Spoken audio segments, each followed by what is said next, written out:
gente, ¿cómo están? Bueno, hoy quería hablar de Madame Bovary, en especial de esta edición vintage de 1970 de Editorial Labor, o sea que hace como más de medio siglo que esto fue impreso y como ven está bastante viejita. La compré en una librería de segunda mano aquí en Madrid, tiene unas 400 páginas y van a ver lo completa que es. Voy a comentar lo que me gustó y lo que no me gustó de esta edición. Me gusta que tiene buena letra y que las páginas son así gorditas. Y me encanta que tenga ilustraciones, aunque sean un poco rarillas así y no muy fieles a las descripciones de los personajes de la historia. Al marido siempre lo ponen muy feo y a Emma muy bonita porque en realidad lo era, pero muchas características no coinciden con las otras personas, el color del cabello y cosas así, que no importa, ¿no? Que son detalles así en los que uno se va fijando y que a uno le parecen curiosos. Las ilustraciones fueron hechas por Juan Bueno, si no me equivoco es un pintor barcelonés, y creo que son 24 dibujos. Algunos tienen colores muy bonitos, está bien para hacer una serie, poner unos cuadritos con los dibujos. En este caso, porque la edición está tan vieja que no sé si la voy a conservar, porque tiene hasta un par de páginas un poco enmohecidas y eso es muy peligroso. No puedo poner el libro así en mi librero. Así que bueno, tal vez lo que haga sea guardar algunas ilustraciones. Yo decidí leer Madame Bovary porque es un clásico y porque es el libro favorito de mucha gente muy lectora a la que suelo hacerle caso, a sus gustos. ¿Y qué puedo decir? Que me gustó el libro, me pareció bien la novela, pero no al extremo de hablar todo el tiempo de ella, como, oh, esta es la novela, y recomendársela a todo el mundo. Está bien y tiene cosas interesantes, estaba bien escrita, fue la primera novela de Flaubert, pero lo que más me interesó fue todo el escándalo que se motivó a raíz de la aparición de esta novela, que no fue publicada de un golpe, sino que fue apareciendo en varias entregas de la Revue de Paris de octubre a diciembre de 1856. Y estas entregas, esta novela le sacó ronchas a las autoridades de la época, que casi le cuesta a Flaubert ir a prisión, y no solo a Flaubert. Ya veremos más adelante. El prólogo está escrito por el historiador francés Edouard Ménial, donde sobre todo se dedica a hablar, por supuesto, de la vida y obra de Flaubert y a defenderlo de la idea que tiene la mayoría de la gente de que Flaubert nunca salió de su casa y nunca viajó, que en realidad fue todo lo contrario. Fue un hombre que viajó por Francia, que de hecho, como comenzó Madame Bovary, fue que Flaubert, él lo que quería escribir era La tentación de Saint-Antoine. Y cuando le leyó el manuscrito a sus amigos más cercanos, estos le dijeron que no, que era una locura hacer un libro así, tan exageradamente romántico, y le dieron la idea para que hiciera Madame Bovary, un libro basado en la historia real de un matrimonio que existió. Y entonces Flaubert agarró y se fue a viajar por Egipto, Siria, Grecia, y como 2 años después se sentó a escribir Madame Bovary, cosa que le llevó como 4 años, y cuando la publicó en esta revista por entregas, ya desde ese momento fue objeto de censura, o sea, hubo cortes y Flaubert se opuso, se protestó y hubo que poner una nota como que no era responsabilidad del autor estos cortes, ¿no? Como ya dije, la novela está muy bien, pero yo no entiendo todavía la obsesión de la gente con la heroína Emma Bovary, porque realmente esta mujer no es una heroína simpática, una mujer que a veces da lástima y otras veces lo que te llevas la mano a la cabeza. Entonces, realmente ningún personaje de esta novela es lo que se puede considerar simpático. Me reí en algunas situaciones, pero en general no es una obra con la que te ríes ni que te hace latir el corazón tanto así para considerarla una super novela y ponerla en tu lista de favoritos de top 10 o de top 20 o de top 50. Sin embargo, sí me cuadró mucho y me alegro mucho de haber escogido esta edición, porque al final del libro viene unas 70 páginas, alrededor de 70 páginas, con el juicio, el proceso judicial transcrito. O sea, viene la acusación del fiscal, la defensa del abogado defensor a Flaubert y la sentencia. Solo leyendo esta parte de atrás puedes ya tener una idea de la obra, porque lo que hace el fiscal es citar algunos pasajes que para él fueron... porque de lo que se le acusa a Flaubert con esta novela es de ultraje a la moral pública y a la moral religiosa. Porque lo que le molestó al fiscal sobre todo fue esta asociación de sensualidad con religión. Para él la literatura debe ser casta y hay que ver la cantidad de objeciones que puso y que se propuso condenar no solo a Flaubert por haber escrito esta novela, que al decir del fiscal tenía un color lascivo, sino que él quería condenar también al editor y al que imprimió, al de la imprenta, al que imprimió la obra, porque ellos también tenían que haberse opuesto. Es algo realmente casi cinematográfico. De hecho, yo me dije qué maravilloso sería una película donde se combine esta novela, que para mí no tiene tanto valor desde el punto de vista sentimental para mí o como quiera que sea, y la parte del juicio de Flaubert, donde se sabe que esto ocurrió de verdad, y combinar estas dos cosas.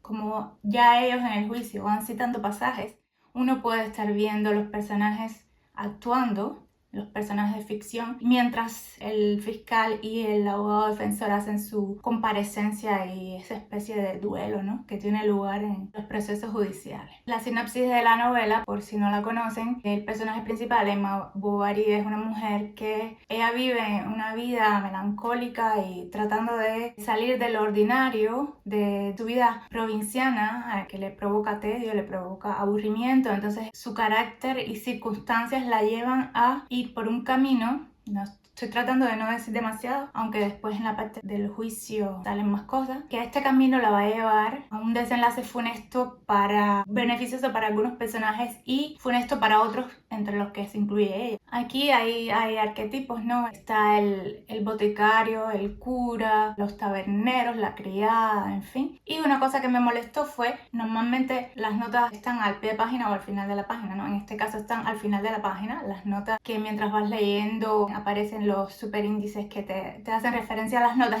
y que a mí me gusta leer, porque a mí me gusta ir contextualizando un poco. Lo que sucede es que yo iba en blanco en esta novela y yo no quería saber nada, por supuesto, para no adelantarme. No sabía cómo acababa ni nada. Y cuando voy a leer la nota al pie de página, la nota número 2 creo que es, ya ahí el editor me está diciendo que en la vida real a Emma Bovary le pasaba esto y esto y esto y terminó así, así, así.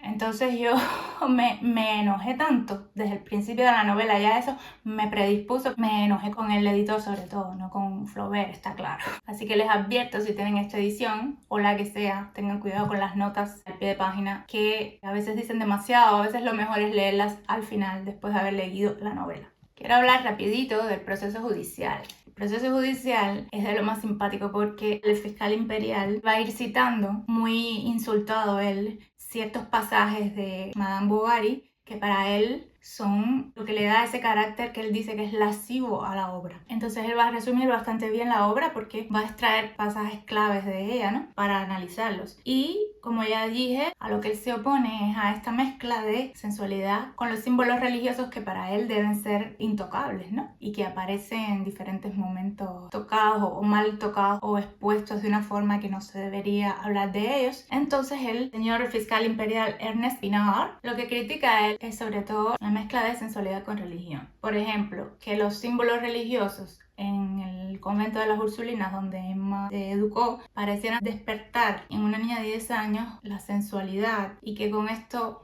Flaubert pareciera estar promoviendo lo que el fiscal da en llamar pinturas lascivas. También le molestó que se insinuara que María Antonieta había tenido amantes, le molestó la danza de Emma con el vizconde, le molestó que se describiera lo que Rodolphe sentía por Emma y que el marido de Emma fuera tan mongo, tan tonto. Le molestó que a ella le excitara la aventura, dice que eso se llama glorificación del adulterio.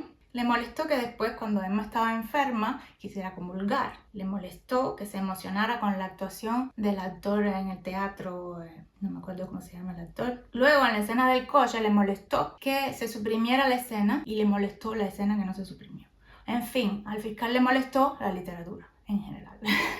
Ahora, Senard, que es el abogado defensor, viene y va a hacer una defensa realmente brillante. Tú te emocionas con la defensa que le hace porque él es muy listo y lo que va a hacer es ir poniendo cada uno de esos pasajes que el fiscal había extraído, descontextualizado, para criticarlo. Él lo va a poner en el contexto, demostrando que es injusto analizar las citas sin contexto. Y además el argumento del abogado defensor de Flaubert es que Flaubert es muy honesto y va a ser un libro realista donde los casos que aparecen son casos de la vida real extraídos de la clase media actual y que además investigó a fondo para llevar a cabo su libro. No fue un improvisado, sino que pasó años estudiando y inspirándose. El argumento del abogado no va a ser otro que la esencia de la novela es en realidad, y no como el fiscal dice, que tiene un color lascivo, que es la glorificación del adulterio, sino que la esencia va a ser la exaltación de la virtud por oposición al vicio.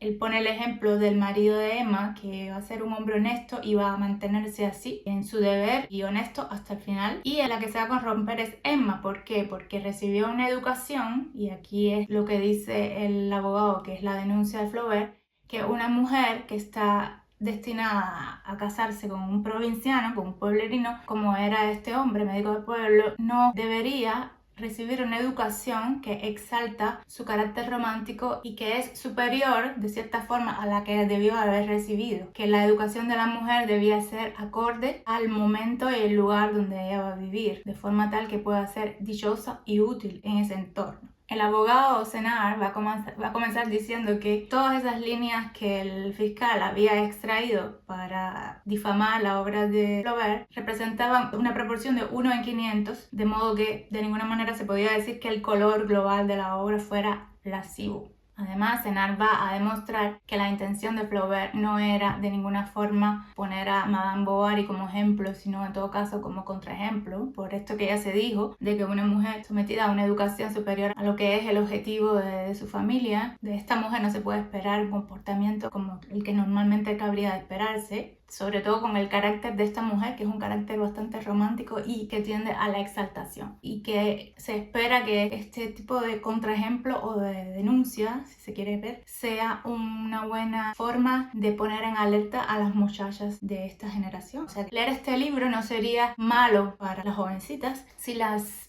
previene contra las consecuencias de este comportamiento. Lo otro que va a hacer Senard, y que es muy listo de su parte, ¿no?, es que él va a tomar como ejemplo diferentes obras de diferentes autores muy alabados y muy admirados en Francia, pero que han escrito libros donde aparecen escenas mucho más descaradas que las que Flaubert expone en esta novela, como es el caso de Bossuet, de Massillon y de Montesquieu, de los que Flaubert se inspiró para escribir ciertos pasajes que ahora son censurados, de forma tal que si vamos a censurar a Flaubert, deberían también censurar a los otros. Para completar, va a explicar que en la escena de la extrema unción, que tanta ira provocó en el fiscal, Flaubert se había inspirado para escribir esa escena en un libro que un amigo del eclesiástico le había prestado. O sea, que él fue prácticamente calcando cómo se hacía esta extrema unción y que no fue ninguna improvisación que tendía a querer despertar en el lector algún tipo de sentimiento lascivo, o que no se pretendía con esto asociar símbolos religiosos a sentimientos sensuales o a la sensualidad.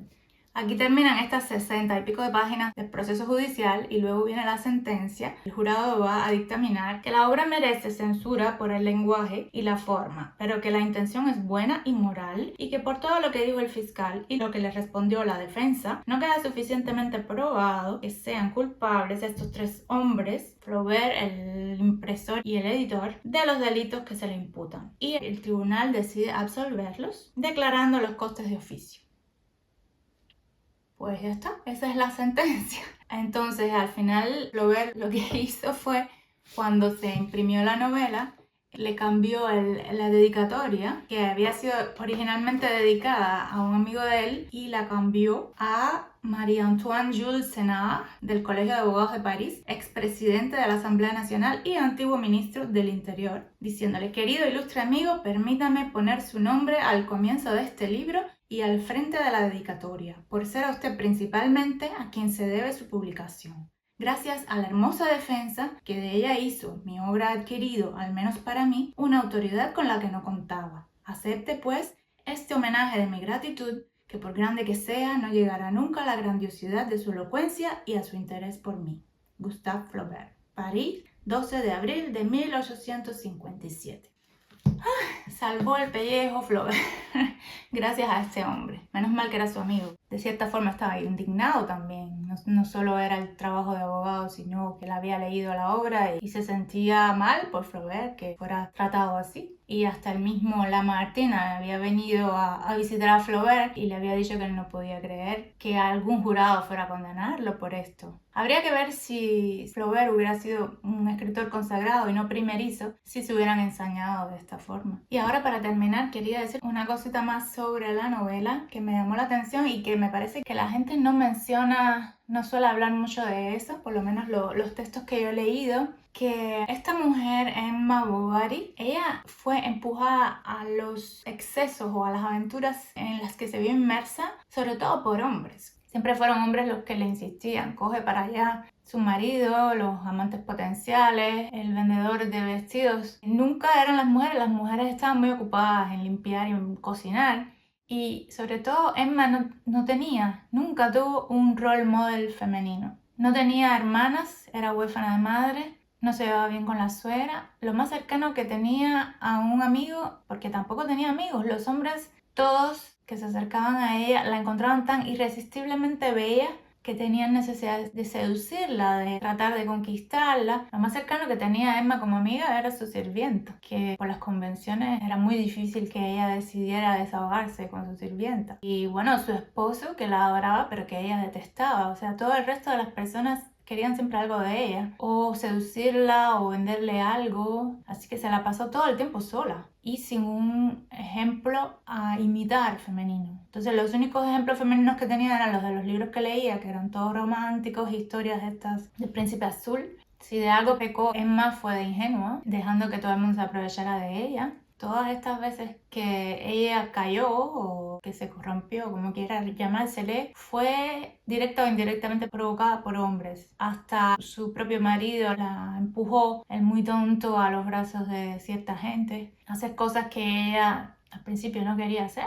Y es cierto que esto no justifica, o sea que en el juicio esto no es relevante y no justifica tampoco el engaño ni el descuidar la atención a su hijita, pero es algo a tener en cuenta y como digo, en esta novela realmente no hay nadie simpático.